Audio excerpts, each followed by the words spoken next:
बात अब करेंगे उन बिलों के हवाले से जो कल लोकसभा के अंदर वजारत दाखिला की जानिब से पेश की गई हैं। जी हाँ नाजरीन, बात हम करेंगे अदालत के लोकसभा के अंदर जहां पर कल जो अहम बिल 3 बिल पेश किए गए हैं उस पर हंगामा भी अब देखने को मिल रहा है। जहां पर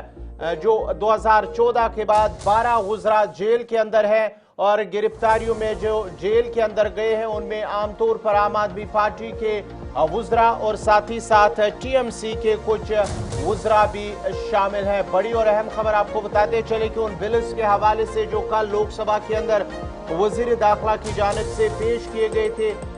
उस हवाले से नई दिल्ली से एक बड़ी खबर जो सामने आ रही है। मरकजी वज़ीर दाखिला अमित शाह ने पार्लियामेंट में 3 नए बिल पेश किए जिस पर अब हंगामा देखने को मिल रहा है और इस बिल पर अपोजिशन ने सख्त एतराज़ात जताए और इसे गैर कानूनी करार दिया है।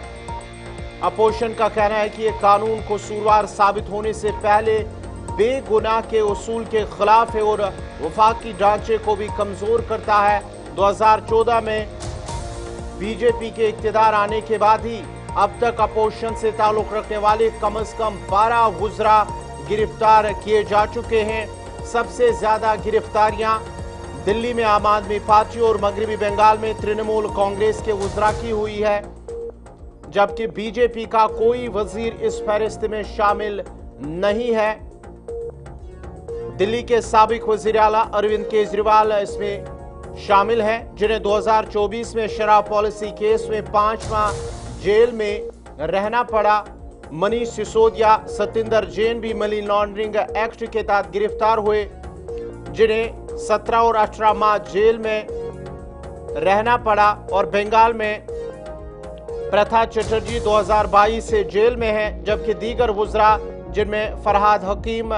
सुब्रता मुखर्जी, माधर मित्रा और जयोति प्रेम मलिक भी गिरफ्तारियों का सामना कर चुके हैं। दिलचस्प बात यह है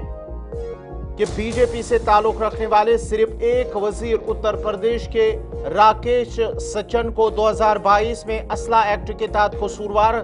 करार दिया गया, मगर 1 साल की सजा होने की वजह से वो जेल नहीं गए और आज भी अपने ओहदे पर फाइज हैं। अपोजिशन का कहना है कि नए बिल सियासी इंतकाम के लिए लाए जा रहे हैं और इनका मकसद गैर बीजेपी हुकूमतों को कमजोर करना है। अपोजिशन ने इल्जाम लगाया कि सीबीआई और ईडी जैसे इदारों को सियासी हथियार के तौर पर इस्तेमाल किया जा रहा है।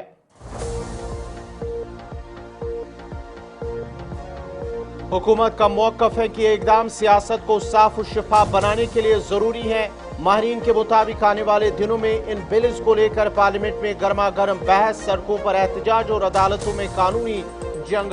देखने को मिलेगी। आपको बताते चले कि जो कल बिल पेश किए गए उन बिल्स के मुताबिक अगर कोई वजीर, वजीर आला या हत्ता कि वजीर आज़म भी बदनुमानी या संगीन जराइम के इल्जाम में 30 दिन से ज्यादा जेल में रहे तो वो अपने ओहदे से महरूम हो जाएंगे। और इस बिल पर अपोजिशन ने सख्त एतराज कल ही जताया और इसके बाद अब जो खबर बड़ी आ रही है कि इस बिल के हवाले से अगर हम बात करेंगे तो तकरीबन 2014 से जब से भारतीय जनता पार्टी इक्तिदार में आई है, मुल्क के अंदर 12 वुज़रा को गिरफ्तार किया जा चुका है, जिनमें सबसे ज्यादा आम आदमी पार्टी जो दिल्ली के साबिक वज़ीर आला अरविंद केजरीवाल और मनीष सिसोदिया, नायब वज़ीर आला दिल्ली के जो उनकी सरकार जब थी, उसके साथ साथ ही सतिंदर जैन और मगरबी बंगाल के टीएमसी के कुछ वुज़रा भी शामिल हैं, जो तकरीबन इन 2014 के बाद जेल में रहे हैं।